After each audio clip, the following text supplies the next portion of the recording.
அனைவருக்கும் வணக்கம். 12th மேக்ஸ்ல இம்பார்ட்டன்ட் PYQs பார்த்துட்டு இருக்கோம். Chapter 5ல question number 2, show that the function f of x is equal to 2x minus modulus of x is continuous at x is equal to 0 னு கேட்டிருக்காங்க.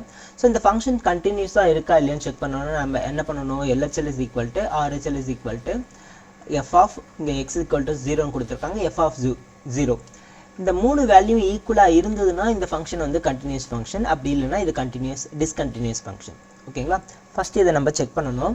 So LHL RHL தனித்தனியாக எடுத்து எழுதும்போது இங்கே modulus function இருந்தால் கண்டிப்பாக அதை வந்து நெகட்டிவ் தனியாக பாசிட்டிவ் தனியாக பிரிச்சிடணும்.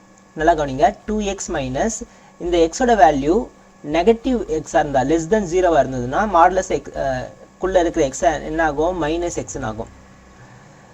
எக்ஸோட வேல்யூ கிரேட்டர் தென் 0வாக இருந்ததுன்னா மாடுலஸுக்குள்ளே இருக்கிற எக்ஸ் என்ன ஆகும்? ப்ளஸ்ன்னு இருக்கும். இதை ஃபஸ்ட்டு எடுத்து எழுதிக்கணும். சரிங்களா? ஸோ இந்த 2x மைனஸ் அப்படியே இருக்கட்டும். நல்லா பாருங்கள், இந்த 2x மைனஸ் அப்படியே இருக்கும். இந்த மாடுலஸ் எக்ஸை மட்டும் நம்ம இப்படி பிரிச்சிருக்கோம். Minus x plus x, minus x எப்போ வரும், ப்ளஸ் எக்ஸ் எப்போ வரும் அப்படின்னு எழுதியிருக்கோம். அடுத்து f of x is equal to இந்த மைனஸ் இன்ட்டு மைனஸ் ப்ளஸ் ஆகிடும். 2x ப்ளஸ் எக்ஸ் வந்து 3xன்னு எழுதிக்கலாம் when x is less than 0. அடுத்து 2x மைனஸ் எக்ஸை வந்து எக்ஸ்ன்னு எழுதிக்கலாம் when x is greater than 0. Okay, இப்போ நமக்கு ஒரு ஃபங்க்ஷன் கிடைச்சிருச்சு. ஓகே, இன்கேஸ் எக்ஸோட வேல்யூ 0வாக இருந்ததுன்னா என்ன ஆகும்? இங்கே எக்ஸோட வேல்யூ 0 அப்ளை பண்ணாலும் சரி, இங்கே எக்ஸோட வேல்யூ 0 அப்ளை பண்ணாலும் சரி, நமக்கு 0 தான் வரும்.